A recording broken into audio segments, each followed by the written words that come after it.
Alors les plus anciennes mentions d'établissements cultuels à Groix donc ont été faites vers 1050, date où ça a été ici, date de la charte qui a été écrite là à la suite de la création de l'abbaye Sainte-Croix-de-Quimperlé.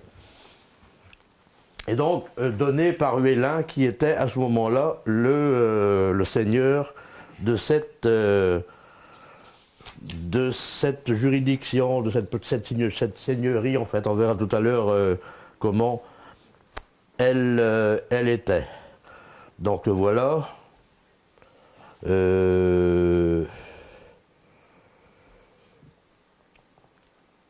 Alors en fait, les deux lieux là, que vous voyez là, on les trouve, tu peux faire...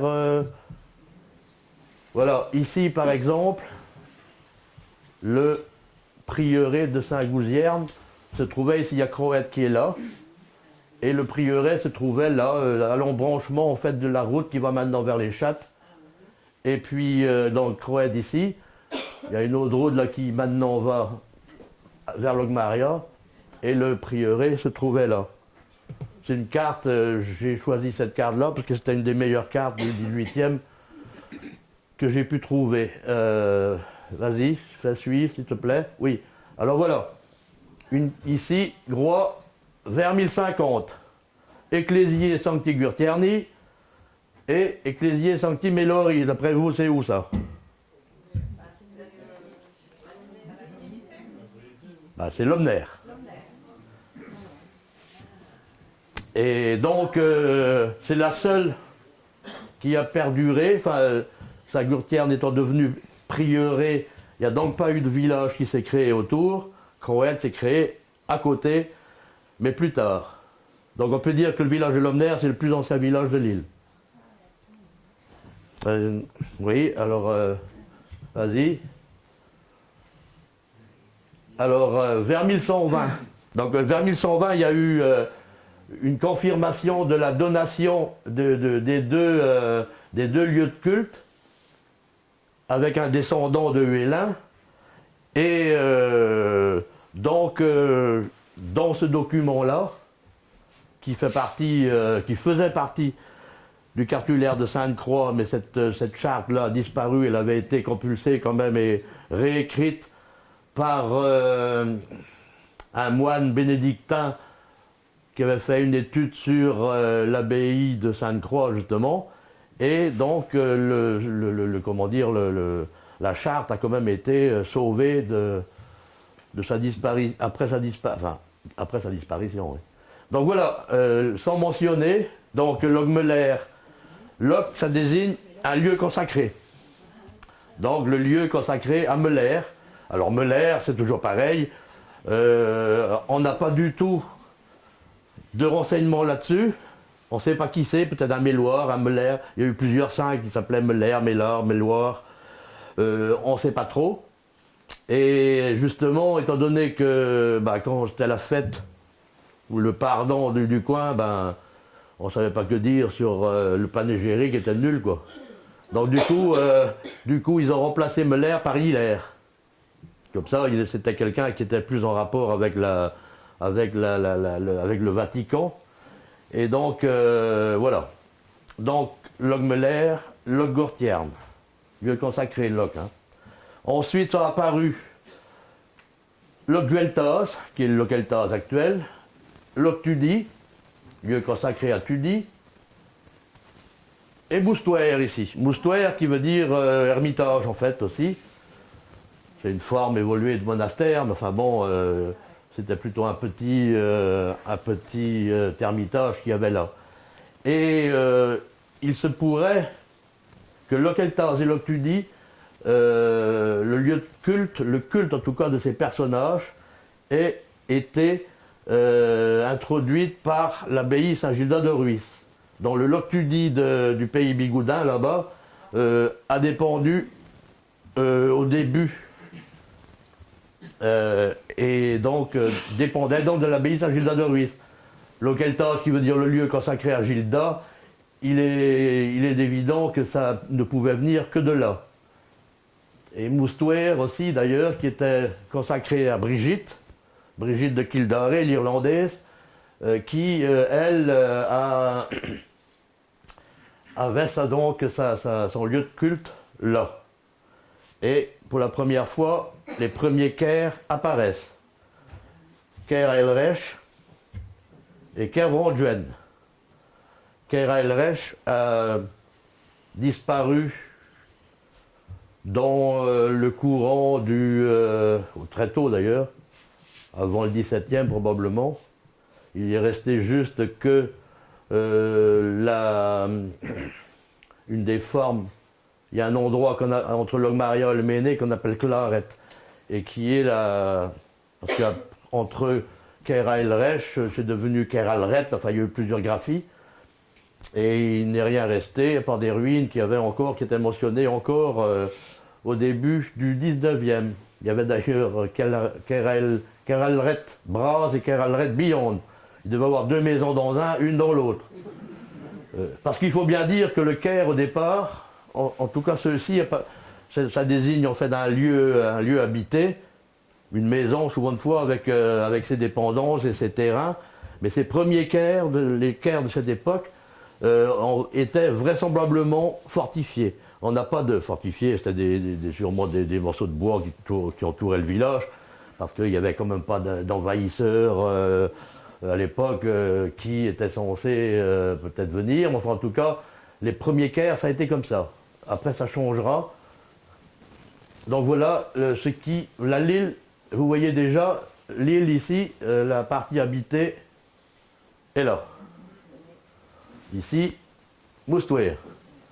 Il y aura peut-être un rapport avec une division ensuite. Ouais. Alors oui, voilà, donc le fameux Lomner, de Logmeler, c'est devenu Lomner, et on voit ici la mention de la chapelle de Saint-Hilaire. Donc voilà pour ces deux premiers. Le culteur revient sur l'autre. Ouais. J'avais oublié quand même, alors là je vais me faire engueuler par les Logmariaïs qui sont ici. J'avais oublié Logmaria, en fait, qui veut dire aussi lieu consacré à Marie, et donc dépendait des terres du prieuré de Loggourtierne. Donc voilà pour Logmaria. Alors ça fait partie des terres acquises, voie 1120. Il est qualifié de bourg d'ailleurs, Logmaria, pendant très longtemps, jusqu'à la fin du XVIIe siècle. C'était un endroit important. En 1388, il y avait 10 tenanciers de terre qui résidaient dans ce village. Et en 1411, il y avait Éan et Alain Nélien. On verra tout à l'heure le nom de famille Nélien qui était déjà mentionné en 1388. Et c'est le seul patronyme qui a perduré jusqu'en 2010 ici à Groix. La dernière personne se nommant Lilien, qui est devenu Lilien d'ailleurs après, est décédé en 2010. Un seul sur les 64 patronymes qui étaient mentionnés en 1388. Donc à Logmaria, ouais vas-y, si Lomner ici, oui ça c'est pour partir du vieux cadastre, on voit ici l'endroit supposé de la chapelle de Lomner, qu'on appelle le parc Nilis d'ailleurs, le coin là, au-dessus de la fontaine. Et donc c'est en gros pour situer où elle se trouvait. Elle a disparu, elle a été détruite après la Révolution. Donc Logmaria. On va parler un petit peu de Logmaria du coup. Et à Logmaria, il y a le fameux château du Gras. En fait, c'était un manoir. À l'époque, ici, en 1762, il est mentionné en ruine. Alors, le Gras, qui en fait est appelé le Gras dès 1535, et qui est probablement une déformation d'un terme d'un ancien terme celtique, Crogno, qui est devenu Knock, Knek, Krar, grâce, ici à Groix. Il a gardé toujours le Z final dans tous les écrits il n'y a que finalement dans une période récente que le H, étant donné que le Z final ici en Vantais devient H, rare. Et donc à Logmaria, ils ont laissé tomber le H. C'est un peu feignant. Ça désigne donc une sorte de petit auteur comme ça. Et pour aller au CRA, c'est vrai qu'il faut monter un petit peu. Alors, donc, en 1530, Pierre de Cambourg, qui était possesseur de toute la lande henriantec, est le père de Louise de Cambourg, qui épouse un Frollo, qui ont eu pour fils un Jean Frollo, anobli en 1597, et c'est lui qui était le premier propriétaire, vraisemblablement, du manoir du Gras. Périne Frollo, qu'on retrouve dans les documents paroissiaux au début du XVIIe siècle, elle est 11 fois marraine entre 1617 et 1625. Il devait avoir un peu de sous. Elle épouse vers 1610 Josiane le Luantre, sieur de Carnivinen. Carnivinen, c'était une terre qui était à Bubry, du côté de Bubry là-bas. Et en deuxième noces, Antoine Beaurain, écuyer, sieur de Mouchamp, capitaine de Guémené en 1635 et de Groix en 1664. Ils ont une fille, Anne Beaurain, 1639, qui se marie avec un Joseph de Cosnoal, seigneur du quartier. En 1689, elle détenait de son mari, Joseph de Cartier, qui était lui, elle détenait vers 1679 la charge de prévôt de la Roche-Moison. On verra tout à l'heure ce que représente la Roche-Moison et l'autre juridiction. L'appellation du quartier a été donnée ensuite au moulin dont ils étaient propriétaires, au Stonk et au moulin du Gras, ici, qui dépendait du manoir. Le moulin du Gras est devenu ensuite le moulin du Stonk à partir de 1725. Une famille de Logmaria. Ouais, vas-y. Ouais. En tout cas, à Logmaria, il y avait aussi les pêcheries. On ne connaît pas grand-chose en fait sur la vie maritime de Groix à cette époque-là. Mais en tout cas, on sait que le prieuré de Saint-Gouzierne avait été propriétaire de pêcherie. Dans celle-ci, qui se trouve à Pont-Morville, on voit ici une sortie de la pêcherie. Et j'ai discuté un jour avec un ancien Logmaria. Et puis il me dit, Mop, tu vois, ces pierres ici, on appelle ça Meignervener, les pierres des moines. Et peut-être qu'il y a peut-être des gens de Logmaria là, qui ont entendu parler. Non. Et donc, on l'appelle aussi Parc Ndao, parce qu'apparemment Ndao serait le surnom qu'on aurait donné à une famille Niclot de Logmaria, qui étaient des maçons d'ailleurs, venus originaires de Paris, et qui étaient venus faire un service militaire ici, en même temps que la famille Nexer, qui était lui aussi maçon, Sébastien Nexer.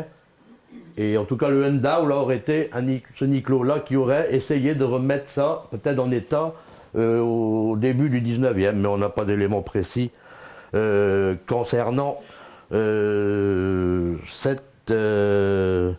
travaux-là.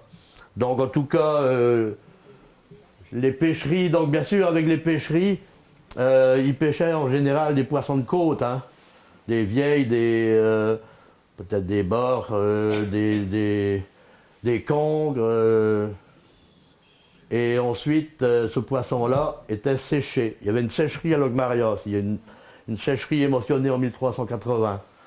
Donc il y avait une petite industrie en fait qui se faisait à Logmaria, ce qui tendrait à prouver que ce village était quand même devenu, a pris de l'importance assez vite, notamment de par sa situation aussi, où il y avait une forme de port mal abrité, mais en tout cas qui pouvait faire en sorte que le village s'agrandisse avec le temps. Ça c'est une des entrées. Il y avait deux entrées dans la pêcherie de Meigneur-Venner, de Port-Morville. Et là on voit une des deux. C'est la mieux sauvegardée d'ailleurs. C'est récent cette photo La photo elle est récente, oui. Ah. Ouais. Donc c'est très visible. Ah oui. Ouais. Et vous pouvez aller vous balader à Port-Morville, peut-être certains d'entre vous doivent la connaître sûrement. Et apparemment, il y avait eu un édit royal qui devait faire disparaître. Il y avait trop de pêcheries, apparemment ça ne devait pas plaire, sûrement, parce que les gens devaient peut-être profiter, garder la pêche pour eux, enfin ne pas donner ça à ceux qui étaient les éventuels propriétaires. Et les pêcheries qui ne pouvaient pas prouver d'avoir été construites avant 1544 devaient être détruites. Celle-ci apparemment est restée. Donc les moines pouvaient prouver probablement qu'ils étaient propriétaires de la pêcherie. Oui, voilà un petit peu une idée de ce que ça pouvait être. La pêcherie, c'était quand même assez important. On voit deux sorties ici, là. Et puis l'autre, elle est détruite ici, là aussi. C'est celle qu'on a vue sur la photo, celle-ci. Donc voilà, petite idée, Parkenda ou Meigneur-Venner. Ouais, voilà celle de Perzidjew, là. Alors Perzidjew, en fait, pour moi, c'est un ancien parkidjew, qui veut dire les petits parcs ou les petites pêcheries. En fait, le mot parc désignant les pêcheries aussi, qui a évolué en Perzidjew ensuite, bien sûr, avec les déformations qu'il y avait. Donc, oui, ça c'est une vue de Logmaria. Pour faire plaisir à ce Logmaria, j'ai mis ça.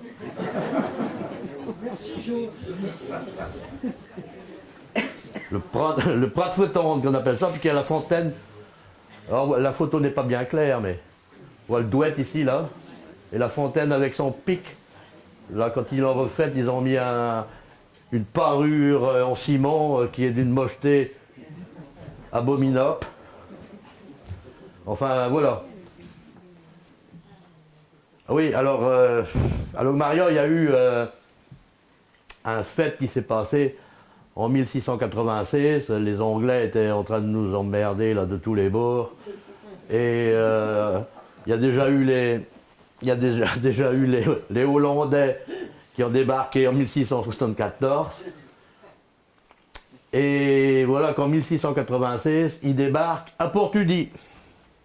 Ils sont rentrés à l'intérieur des terres ici, dans les coureaux. Et puis débarquent à Portudie. Donc ils étaient quand même pas mal. Et donc ils sont passés par le Méné. Ils ont brûlé quelques maisons. Ils sont passés par Kérompoulo, un autre groupe. Ils ont aussi brûlé quelques maisons. Et ils sont passés ensuite à Croët aussi. Ils ont brûlé quelques maisons. Ils ont foutu leur bordel là-bas aussi. Le prieuré, lui aussi, a été esquinté. Et donc, du coup, voilà que ils ont brûlé aussi la chapelle à Logmaria. Ils ont fait des dégâts. Ils ont brûlé la chapelle et tout ça. Et donc, à l'époque, brûler une chapelle, c'était un sacrilège. Faut pas déconner non plus. Par que le bedeau, apparemment, était plus malin. Il avait quand même sauvé la statue vénérée de Notre-Dame de Plasmanec. Et il l'aurait mis sous les dalles de pierre de la sacristie. Et la chapelle a été reconstruite en 1734 après. C'est là qu'ils ont fait, donc on a retrouvé les pierres sur lesquelles étaient gravés la date du 4 juillet 1696. Les Anglais, il y avait peut-être une autre inscription, mais bon, quand ils ont refait, ils ont dû peut-être retourner les pierres. Peut-être qu'ils ne savaient pas lire. Et donc, du coup, il reste cet élément-là, mais en plus, c'est un fait historique. Alors, à la suite de ça, d'ailleurs, il y a une famille, deux familles même, une famille de Logmaria, 12 personnes, a migré au bourg. Parce que bon, ben, ceux-là, apparemment, c'est des gens qui étaient un peu aisés, donc ils ont pu peut-être acheter une maison au bourg, et ils sont restés là-bas pour éviter qu'ils retournent, enfin, qu'il y ait encore un fait de ce genre. Donc voilà une idée. La Logmaria. Alors, après que Logmaria a été donc brûlé, les Anglais, ils ont embarqué dans leur canotte, parce que leur bateau était venu les attendre ici en face, au large. Alors ils ont embarqué dans leur canotte, avec ce qu'ils ont pu trouver, apparemment les cloches, tout ce qu'ils avaient pu piquer, au Méné, à Kérampoulot, à Logouzierne aussi, où il y avait des lieux de culte. Ils piquaient les cloches pour les faire fondre après. Et donc, ils ont embarqué dans leur canotte, avec les vifs aussi, puisqu'ils ont détruit ils ont tué des animaux, et en même temps, ça leur permettait de prendre la viande fraîche pour envoyer avec eux à leur bord. Et il y a un acte notarié qui parle de cette destruction-là, et ils ont envoyé des animaux partout, égorgés, coupés. Il y avait des chevaux, des vaches, des moutons même aussi. Et donc, ils ont profité pour envoyer ces vifs-là avec eux. Donc, ils embarquent dans le canotte. Et puis là, mois de juillet, un coup d'orage, ça arrive ça, hein, souvent. Et donc, là, les canottes en perdition. Et ben, les hommes, ben, il y a certains qui ont pu peut-être venir à la côte, mais ils ont été apparemment trucidés en arrivant. C'est pas commode à l'Omaria, hein. J'avais bien raison, Marc. Et donc, du coup, les corps des Anglais ont été enterrés ici, là, sur cette carte, là, on voit le cimetière des Anglois. Et du côté du Zézi, il y a un endroit qu'on appelle le Carreg Flamonchet, parce qu'en fait, on les appelait les fausses Flamonchettes. Étant donné que c'était un mélange de Hollandais et d'Anglais, en fait, aussi. Alors, les gens ne savaient pas trop. Les Anglais étaient protestants. Les autres, les Flamands, étaient catholiques. Alors, personne ne savait trop. Et donc, on les appelait les fausses Flamonchettes, les faux Flamands. Comme ça, on était parés avec ça. Et donc, voilà pour cette histoire-là de Logmaria. Alors, KRL-Reich, vas-y. Oui, alors ça, c'est ici que se trouvait, on voit sur une vieille carte, il y a Mestordé qui est ici. Et puis le cimetière des Anglais était là. Ça date de quand cette photo? Bon, c'est une photo des années 50, ça. On voit tous les murs de Sion.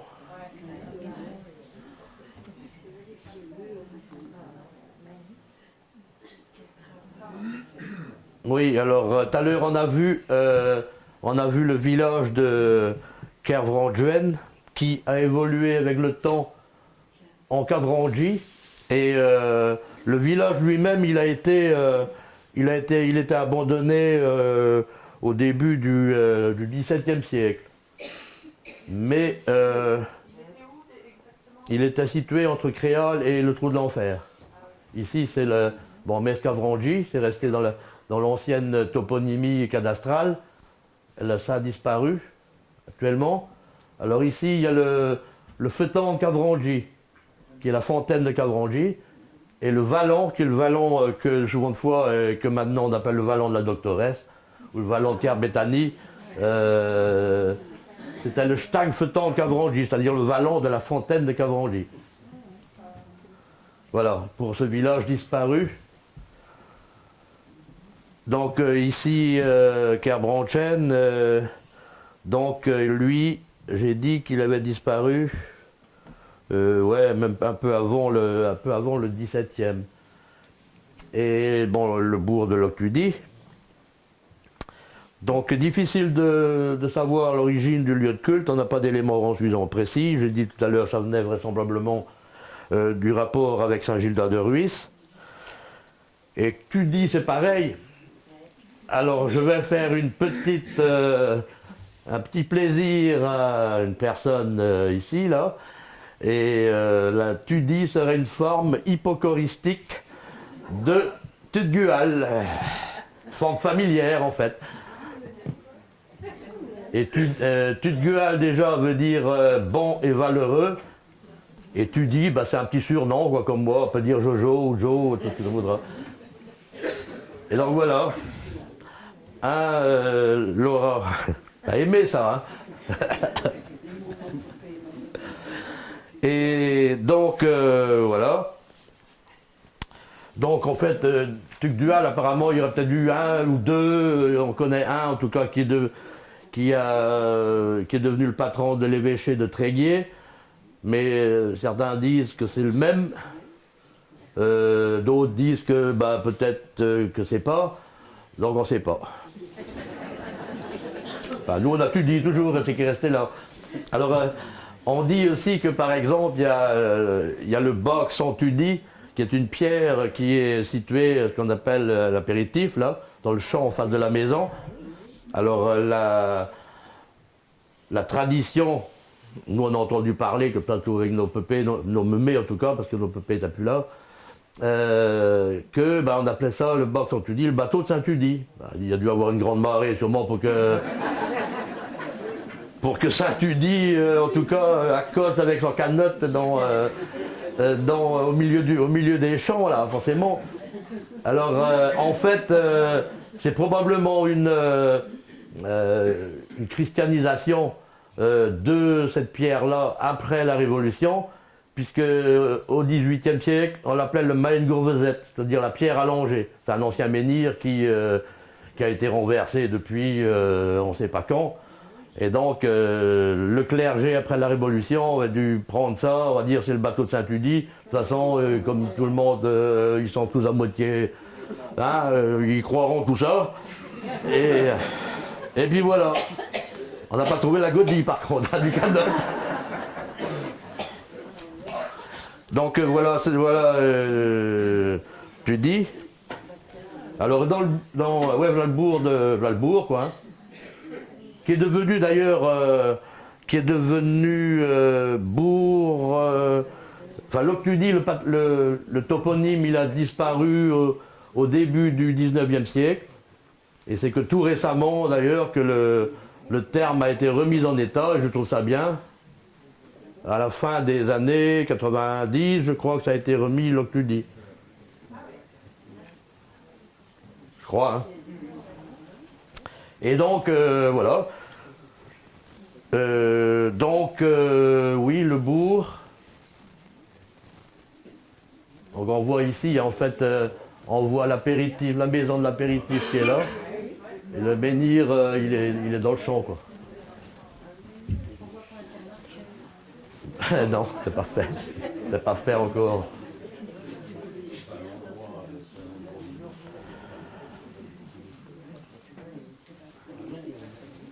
Ouais, ça c'est une photo du bourg. Là, elle n'est pas bien claire, mais c'est une photo de 1899. Alors on voit ici le 50 actuel et un autre bistrot à côté, des débits de boissons. Et ici on voit une femme qui passe là, et c'est le costume du pays de Guémené. Ouais, l'ancien costume. Et voilà le bureau de tabac ici, qui est là.